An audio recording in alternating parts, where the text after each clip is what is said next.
नमस्कार साथियों, मैं सुनील कुमार। हमारे अपने YouTube चैनल विभाग बिहारी में आप सभी लोगों का एक बार पुनः स्वागत है। साथियों, जैसा कि मैंने आपको बताया है कि बिहार की विभिन्न सामाजिक राजनीतिक समस्याओं पर चर्चा करने के लिए और सही मायने में जाति धर्म से परे हटकर एक लोकतांत्रिक व्यवस्था स्थापित करने के लिए आप लोगों तक अपनी बात को सही ढंग से पहुंचाने के लिए हमने ये चैनल बनाया है। आज आपके सामने हम एक बिहार की बेहद ही गंभीर सामाजिक समस्या जो राजनीतिक भी होती जा रही है उस पर चर्चा करना चाहते हैं और इस समस्या का नाम है बिहार और शराबबंदी। दोस्तों, मैं सन 1960 के दशक में आपको लेकर जाना चाहता हूं, जब गुजरात में पूर्ण शराबबंदी की घोषणा की गई थी। लेकिन इतने पुराने समय के शराबबंदी के बावजूद भी आज कोई ये नहीं कह सकता है दावे के साथ कि गुजरात में पूर्ण शराबबंदी लागू है। कागजों में तो लागू है पूर्ण शराबबंदी, लेकिन इच्छा रखने वालों को गुजरात के हर गली मोहल्ले में शराब उपलब्ध है। तो इतना विकसित राज्य, बिहार की तुलना में इतना छोटा राज्य, जहाँ पर तमाम तरह के संसाधन उपलब्ध है, वहाँ पर चाह कर भी वहाँ की शासन प्रशासन जब शराबबंदी नहीं लागू कर पाई कानून बनाकर, तो नीतीश सरकार ने, जिसको हम सुशासन सरकार के रूप में जानते हैं, ये जो तथाकथित मीडिया है, चाहे जो नीतीश जी की पार्टी के समर्थक हैं, उनका कहना है कि बिहार में सुशासन राज्य है। तो इस सुशासन की सरकार को कैसे भगवान सपने में आकर बता दिए कि आप कानून बना दो और शराबबंदी सफल हो जाएगी। कम से कम एक तुलनात्मक अध्ययन तो इन्हें करना चाहिए था, बिहार की प्रशासन को, बिहार के शासन को, कि इससे पहले जिन राज्यों में शराबबंदी लागू है, क्या वहाँ पर वह सफल हुआ है कि नहीं, और अगर वहाँ सफल नहीं हुआ है तो आनन फानन में 20,000 करोड़ रुपए की नुकसान की आवश्यकता क्या थी बिहार सरकार को। ऐसा भी नहीं है कि बिहार सरकार के पास अपने राजस्व के तमाम स्रोत हैं जिनके माध्यम से वो इसकी कमी की भरपाई कर लें।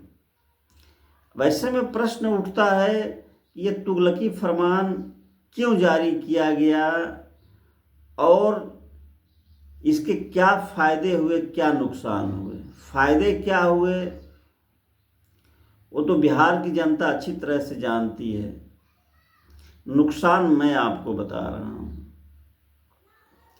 नुकसान ये हुआ कि एक तो सरकार का राजस्व का सीधे सीधे 20,000 करोड़ रुपए का लॉस बताया जा रहा है, जो कि किसी भी राज्य सरकार के इनकम का सबसे बड़ा स्रोत है। खास करके बिहार सरकार की इनकम का सबसे बड़ा स्रोत था आबकारी कर, और वो बंद हो गया है।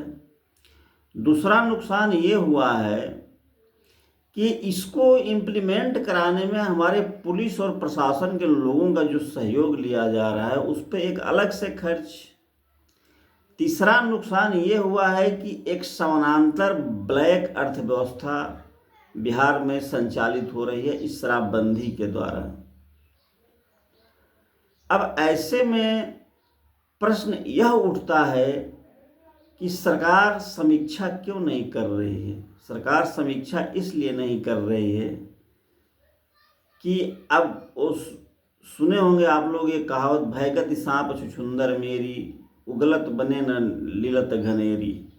अब सरकार इस कानून को न उगल पा रही है न निगल पा रही है, जबकि हकीकत यह है कि कोई भी पढ़ा लिखा व्यक्ति जो शासन प्रशासन का अनुभव रखता हो, शासन प्रशासन की जानकारी रखता हो, उसको ये मालूम है कि अर्थव्यवस्था ही प्रशासन की शासन की रक्तधारा है। अर्थव्यवस्था अगर सरकार के पास नहीं है तो हम किसी भी नीति को इम्प्लीमेंट नहीं करा पाएंगे, किसी भी लोक कल्याणकारी योजना को हम सफल नहीं बना सकते।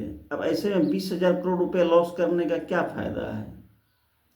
लेकिन बात वही आकर अटक जा रही है कि एक सामाजिक मुद्दे को सरकार ने जिद पर ले लिया और प्रशासनिक फरमान के द्वारा उसको बंद करने का निर्णय ले लिया। अगर ये सामाजिक बुराई सिर्फ प्रशासनिक और शासनिक कानून से ख़त्म हो जाती तो 1960 के दशक में हमारे भारत में दहेज निरोधक कानून बन चुका 1961 में। उसमें स्पष्ट प्रावधान है कि अगर दहेज लेते हैं तो जेल जाना पड़ेगा, वो नॉन अवेलेबल भी नहीं है। फिर भी कोई आदमी कह सकता है कि बिहार में अथवा देश में दहेज प्रथा बंद हो गई है। क्यों नहीं बंद हुई है? इसलिए कोई एक सामाजिक बुराई है और सामाजिक तरीके से ही उसको हल किया जा सकता है। अब देखिए, नीतीश बाबू भी इसके लिए काफ़ी प्रयास किए थे बीच में।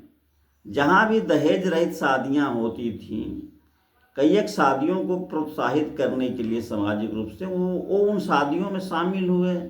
इसमें आरा की एक शादी भी आप लोगों को याद होगा, जो मीडिया में भी आया था, जहाँ नीतीश जी शामिल हुए थे। ये एक सामाजिक बुराई है, इसको बंद किया जाना चाहिए।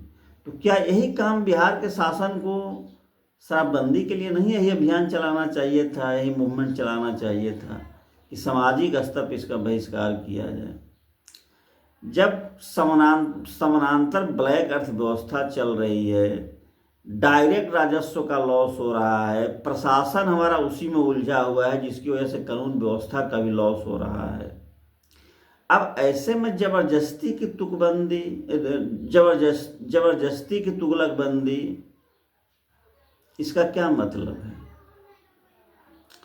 तो इसी तरह की विभिन्न समस्याओं को हम आपके बीच उठाते रहेंगे और आपसे विनम्र निवेदन करते रहेंगे कि सामाजिक रूप से ये गलत है, व्यक्तिगत रूप से भी इसका नुकसान है, लेकिन ये एक सामाजिक अभियान के रूप में इसको चलाया जाना चाहिए और हमें अपने ऊपर स्वयं कंट्रोल करना चाहिए। जबकि सरकार जब देख रही है कि कानून से नहीं संभल पा रहा है, तो सरकार को ज़बरदस्ती करने का कोई मतलब नहीं है। आपके पास अगर 20,000 करोड़ रुपया एक्स्ट्रा है तो उसको तमाम लोक कल्याणकारी योजनाओं में खर्च कर सकते हैं। उसे बिहार की कल्याणकारी योजनाएं फलीभूत होंगी, सफलीभूत होंगी तो बिहार के लोगों को बुनियादी स्तर पर सुविधाएं मिलेंगी, सुकून मिलेगा। इसलिए सरकार से मेरा एक विनम्र निवेदन है कि आप इसकी समीक्षा करें।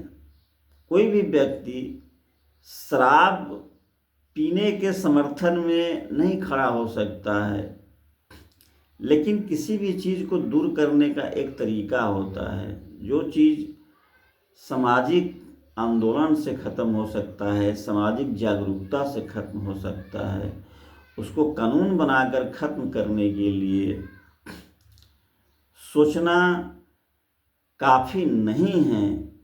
इसलिए सरकार को इन विभिन्न पहलुओं पर एक बार पुनः विचार करना चाहिए। इस अंक में आज इतना ही। आगे फिर मिलेंगे बिहार की किसी और समस्या को लेकर। तब तक के लिए नमस्कार।